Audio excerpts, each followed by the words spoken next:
اعوذ باللہ من الشیطان الرجیم بسم اللہ الرحمن الرحیم وَأَوْفُوا بِعَهْدِ اللَّهِ إِذْ عَاهَدتُّمْ وَلَا تَنقُضُوا الْأَيْمَانَ بَعْدَ تَوْكِيدِهَا وَقَدْ جَعَلْتُمُ اللَّهَ عَلَيْكُمْ كَفِيلًا إِنَّ اللَّهَ يَعْلَمُ مَا تَفْعَلُونَ وَلَا تَكُونُوا كَالَّتِي نَقَضَتْ غَزْلَهَا مِنْ بَعْدِ قُوَّةٍ أَنْكَاثًا تَتَّخِذُونَ أَيْمَانَكُمْ دَخْلًا بَيْنَكُمْ أَنْ تَكُونَ أُمَّةٌ هِيَ أَرْبَىٰ مِنْ أُمَّةٍ إِنَّمَا يَبْلُوكُمُ اللَّهُ بِهِ وَلَيُبَيِّنَنَّ لَكُمْ يَوْمَ الْقِيَامَةِ مَا كُنْتُمْ فِيهِ تَخْتَلِفُونَ صدق اللہ العظیم۔ السلام علیکم ورحمۃ اللہ وبرکاتہ۔ یہ سورہ نحل کی آیتیں ہیں جس میں ارشاد ہوتا ہے، اور اللہ کے عہد کو پورا کرو جب تم عہد کر لو، اور قسموں کو ان کے پکا کرنے کے بعد مت توڑو، اور تم اللہ کو اپنا ضامن کر چکے ہو، اللہ جانتا ہے جو تم کرتے ہو۔ اور اس عورت کی طرح نہ ہو جاؤ جس نے محنت کر کے کھاتا ہوا سود ٹکڑے ٹکڑے کر دیا۔ تم اپنی قسموں کو آپس میں فساد کا موجب بناتے ہو، اس لیے کہ ایک جماعت دوسری جماعت سے بڑھ کر ہو۔ اللہ اس طرح صرف تمہیں آزماتا ہے، اور وہ ضرور تمہارے لیے قیامت کے دن وہ باتیں کھول کر بیان کرے گا جن میں تم اختلاف کرتے ہو۔ وَأَوْفُوا بِعَهْدِ اللَّهِ إِذْ عَاهَدتُّمْ وَلَا تَنقُضُوا الْأَيْمَانَ، اللہ کے ساتھ عہد باندھنا، پھر اس کو پورا کرنا۔ اللہ کے ساتھ عہد قوت ایمانی سے باندھا جاتا ہے۔ ایمان جس کی تعریف میں فرمایا گیا کہ زبان سے اقرار کرنا اور قلب سے یعنی دل سے تصدیق کرنا۔ حقیقت میں ایمان تصدیق قلب کا نام ہے، اور اس کا نام علم یقین بھی ہے۔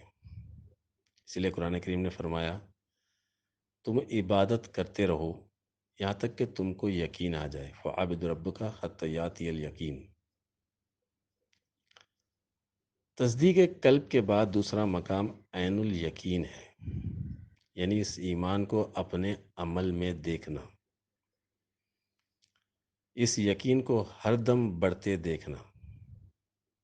اللہ سے عہد ہر چیز کی انتہا تک پہنچانے کے لیے ہے۔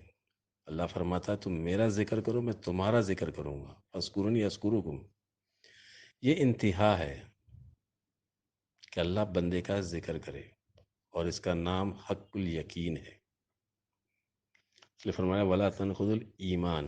تنقضو کہتے ہیں کسی چیز کو اس طرح توڑنا کہ اس کی اہمیت ختم ہو جائے، یعنی اگر ایمان صرف زبانی ہے اور عملاً ایمان کی کوئی اہمیت نظر نہیں آتی تو یہ بھی تنقضو ہے، یعنی ایمان کا توڑ دینا۔ تصدیق قلب کے بعد اللہ کی سنتوں کو ادا کرنا ہے۔ تصدیق قلب پہلا فعل ہے، پہلا عمل ہے، پھر اس کے بعد آپ کے ہر قدم پر اللہ 10 قدم آپ کی طرف بڑھتا ہے۔ یہ رشتہ لازم و ملزوم ہے۔ بندہ جتنا اللہ کا طلبگار بنتا ہے، اللہ کو بھی اس سے زیادہ بندے کی طلب ہوتی ہے۔ اللہ کی چاہت اپنے بندے کو برگزیدہ کرنا ہے، اعلیٰ مراتب اور مناصب پہ فائز کرانا ہے، تاکہ اس کا بندہ مصائب سے نکل کر حقیقت ایمانی قوت حاصل کرے، ایمان کے ولولے پا سکے، شرک و نفاق کی منزل سے پاک ہو جائے، اور بلاؤں کے ذریعے طرح طرح کے غیبی اسرار اور علم پائے۔ ان اسرار و علم سے اس کی تزئین اور آرائش ہو، اس طرح وہ ظاہری اور باطنی طور پر اخلاص کا حامل بن جائے، تو پھر اللہ اسے مخصوص لوگوں میں شامل کر کے اپنے اسرار و رموز اور خاص قربت کے لیے مختص کر لیتا ہے۔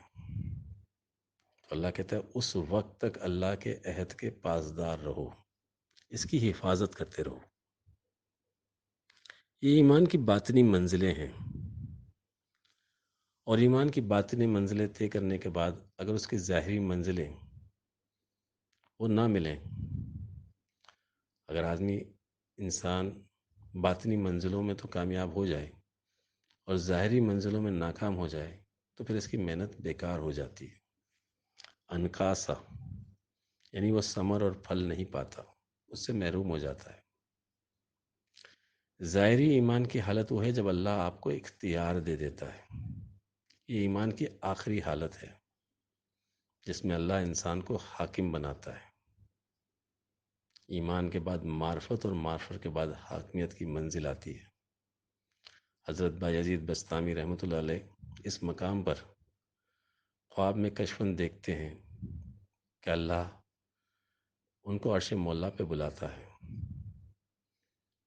اور اللہ ان سے مخاطب ہو کے فرماتا ہے، بایزید مانگو، جو مانگتے ہو میں دیتا ہوں۔ بایزید کہتے ہیں، اللہ میں تجھ کو تجھ سے مانگتا ہوں، تو اللہ ان کو اپنی کرسی پہ بٹھا دیتا ہے۔ پھر اس حالت میں بھی اللہ آزماتا ہے، یعنی اس حالت کی حفاظت اور ذمہ داری بھی اہم مرحلہ ہے۔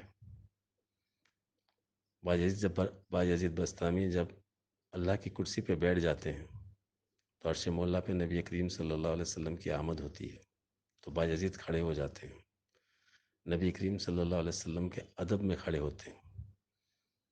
تو عرش مولا پہ نبی کریم صلی اللہ علیہ وسلم کے ساتھ بایزید دو کتے بھی دیکھتے ہیں۔ تو بایزید نبی کریم صلی اللہ علیہ وسلم سے پوچھتے ہیں، یا رسول اللہ، یہ عرش مولا پہ آپ کے ساتھ کتے؟ تو نبی کریم صلی اللہ علیہ وسلم فرماتے ہیں، ہاں بایزید، یہ بھی تمہاری طرح اس مقام تک پہنچے اور اللہ نے ان کو اپنی کرسی پہ بٹھا دیا، لیکن جب میری آمد ہوئی تو یہ میرے احترام میں کھڑے نہیں ہوئے، تو اللہ نے ان کو کتا بنا دیا۔ یعنی اس مقام کی حفاظت اور اس ذمہ داری کو نبھانا، یہ ایک بڑا اہم مرحلہ ہے۔ سید عمر فاروق رضی اللہ تعالیٰ عنہ اس مقام پر آ کر کہتے ہیں کہ اگر آج اللہ یہ کہہ دے کہ زمین پہ تمام لوگ جنتی ہیں سوائے ایک کے، تو عمر کو خوف ہوگا کہ وہ عمر تو نہیں۔ اس قدر احتیاط اور ذمہ داری کی منزل ہوتی ہے۔ تتخذون ایمانکم دخلا بینکم ان تکون امۃ ہی اربا من امہ، یہاں اربا سے مراد ہے اپنے عہد اور اقرار سے باہر نکل جانا جو فساد کا باعث بنتا ہے۔ دخلم بینکم اتحاد کی نفی ہے۔ جس طرح نماز کی صف بندی اس طرح سکھائی جاتی ہے کہ اس میں خلا نہ رہے، اور خلا رہنے کی صورت میں شیطان داخل ہو سکتا ہے۔ اسی طرح مسلمان کا ایمان ایمان کامل ہے، اگر اس کے ایمان میں کوئی کمزوری اور خلا رہے گا تو وہاں بھی شیطان داخل ہو سکتا ہے، اور شیطان کیا کرتا ہے؟ آپس میں عداوت اور پھوٹ ڈلواتا ہے۔ ان آیات کی حقیقت بہت گہرائی رکھتی ہے اپنے اندر، یعنی مسلمانوں کا آپس میں حسد رکھنا، ایک دوسرے سے آگے بڑھنے کی آگ میں مبتلا ہونا، اس صورت میں مسلمان کی قوت ایمانی باقی نہیں رہتی، اور وہ اپنے آگے کی منزلوں کو کھو دیتا ہے۔ یعنی ایمان کے بعد جو معرفت کی منزل ہے اور جو حاکمیت کی منزل ہے اس سے محروم ہو جاتا ہے۔ کاتے کا سوت ٹکڑے ٹکڑے کر دینا۔ کلمہ طیبہ پڑھ کر کامل ایمان میں داخل ہو جانے کے بعد اس سے آگے کی منزلوں سے رک جانا، یہ بھی انکسا ہے۔ مسجد تو بنا دی شب بھر میں ایمان کی حرارت والوں نے، من اپنا پرانا پاپی ہے برسوں میں نمازی بن نہ سکا۔ کیا خوب امیر فیصل کو سنواسی نے پیغام دیا، تو نام و نسب کا حجازی ہے پر دل کا حجازی بن نہ سکا۔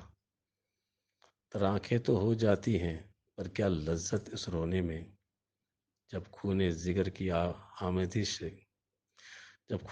کی آمیزش سے اشک پیازی بن نہ سکا۔ وآخر دعوانا الحمدللہ رب العالمین۔